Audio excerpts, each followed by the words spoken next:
Hello எல்லாருக்கும் வணக்கம். இன்றைக்கி நம்ம எதை பற்றி பார்க்கலான்னா, காரில் பிரேக் இருக்கும். பிரேக் டிஸ்க்கு வந்து ஸ்கோரிங் கம்ப்ளைண்ட்டுன்னு சொல்லுவாங்க. ஸோ ஸ்கோரிங் எப்படி ஆகுதுங்கிறத பார்க்கலாம். இந்த ஸ்கோரிங்கிறது எப்படிங்கன்னா, பிரேக் டிஸ்க்கு பேடும் உட்கார்ற இடத்துல ஸ்கோரிங் அதாவது கோடுகள் விழுந்திருக்கலாம்.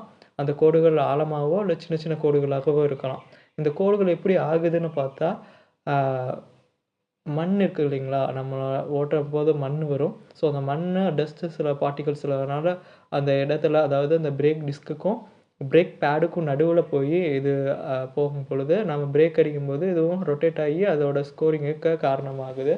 2வது இதோட பிரேக் டிஸ்க்லேயே பார்த்தீங்கன்னா, ரஸ்ட் ஆகி மேலே இருக்கும். அந்த ரஸ்ட் ஆகி மேலே இருக்கிற சில பார்ட்டிகல்ஸும் வந்து பார்த்தீங்கன்னா, அதில் பட்டு இந்த பிரேக் டிஸ்கில் ஸ்கோரிங்ஸ் ஏற்படும். ஸோ இந்த மாதிரி பிரேக் டிஸ்கில் ஸ்கோரிங்கே ஏற்படாமல் இருக்கிறதுக்கு என்ன பண்ணலான்னு பார்த்தா, இந்த முடிஞ்ச வரைக்கும் மண் ரோட்டுகளில் ஓட்டுறத கொஞ்சம் குறைச்சிக்கலாம். ஸோ மண் ரோட்டுகள் அதிகமாக ஓட்டுறது ஒன்று. 2வது அந்த ரஸ்ட்டான ஆகிற மாதிரினா நம்ம யூஸ்வலாக யூஸ் பண்ணிகிட்டே இருக்கும்பொழுது அந்த ரஸ்டிங் ஃபார்ம் வந்து கம்மியாக இருக்கும்.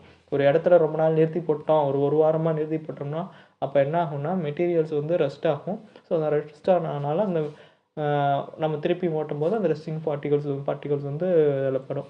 ஸோ இதுதான் வந்து காரணம். இந்த பிரேக் டிஸ்க் ஸ்கோரிங் ஆச்சுன்னா ஒரு குறிப்பிட்ட லெவலுக்கு ஒன்றும் பிரச்சனை இல்லை. அப்புறம் போக போக ரொம்ப அதிக ஸ்கோரிங் ஆயிடுச்சுன்னா அப்புறம் வந்துட்டு பிரேக் வந்து வைப்ரேட் ஆகும். பிரேக் பெடலே வந்து நமக்கு வைப்ரேட் ஆகும் பிரேக் அடிக்கும்போது.